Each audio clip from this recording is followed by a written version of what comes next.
प्रिय विद्यार्थियों, मैं डॉक्टर अशोक कुमार मीणा,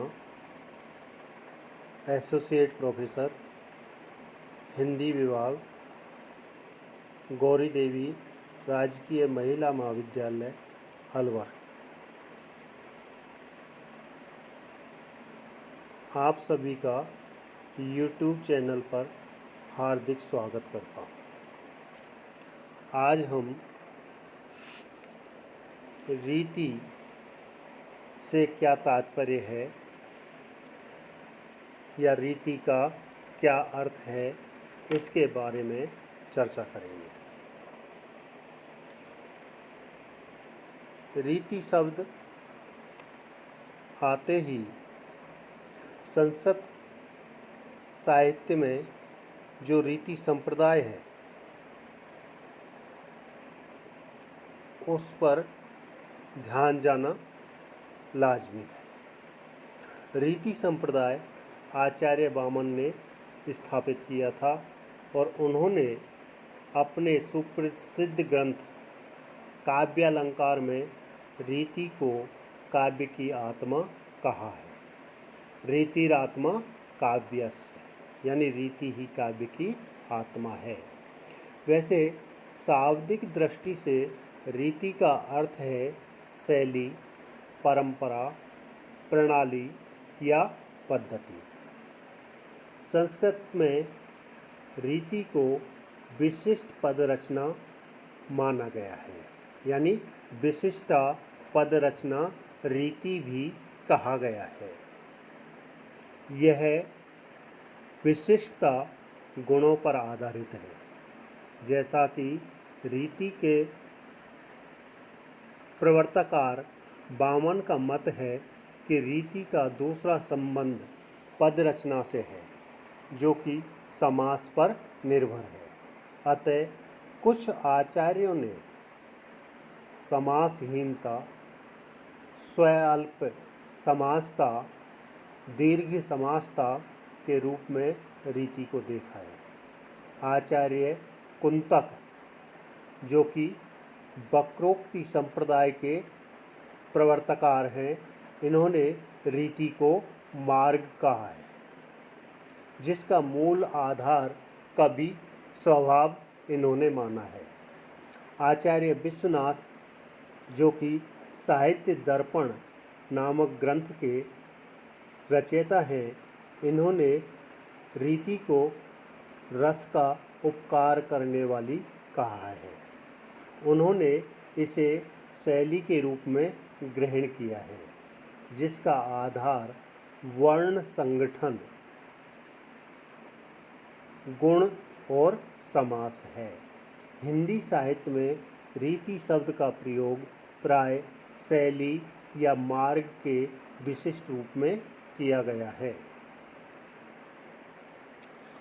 आलोचक डॉक्टर भागीरथ मिश्र के अनुसार रीति शास्त्र का तात्पर्य, यानी रीति शास्त्र से अभिप्राय, उस लक्षण देने वाले या सिद्धांत चर्चा करने वाले ग्रंथों से है जिनमें अलंकार, रस, वक्रोक्ति, ध्वनि आदि के स्वरूप, भेद, अवयव आदि के लक्षण दिए हों।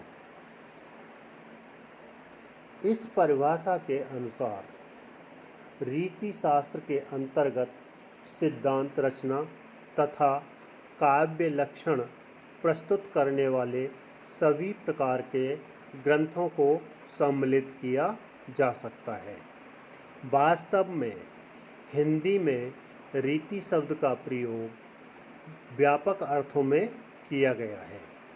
हिंदी साहित्य के रीति काल में इसी प्रकार के ग्रंथों की बहुलता रही है, जिसमें न केवल रीति को काव्य की आत्मा माना गया है, अपितु काव्य के लक्षण प्रस्तुत करने का भी प्रयास किया गया है। इस दृष्टि से हिंदी का रीति साहित्य संस्कृत के रीति साहित्य से कई रूपों में भिन्न भी है और उसमें संस्कृत के रीति शास्त्र का अक्षरशः पालन भी किया गया है। सामान्यतः हिंदी में रीति का प्रयोग उन ग्रंथों के निमित्त किया गया है जिनमें काव्य के विविध अंगों का उदाहरण सहित विवेचन प्रस्तुत किया गया है। यहाँ डॉक्टर नगेंद्र का मत उल्लेखनीय है। वो कहते हैं कि काव्य रचना संबंधी नियमों के पालन को रीति नाम दिया है। उनके मतानुसार रीति काव्य में वस्तु की अपेक्षा आत्मा के उत्कर्ष की अपेक्षा शरीर के अलंकरण की प्रधानता है। इस प्रकार संक्षेप में यही कहा जा सकता है कि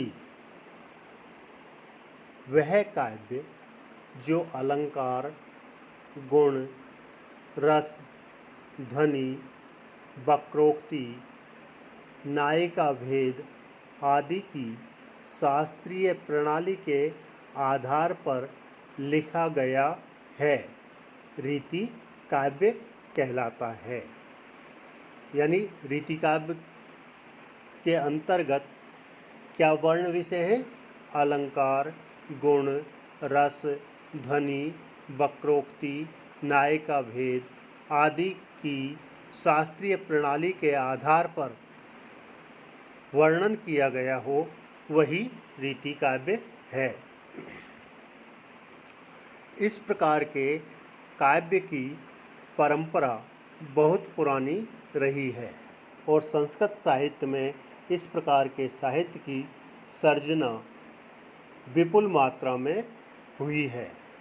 हिंदी को यह परंपरा संस्कृत से ही प्राप्त हुई है।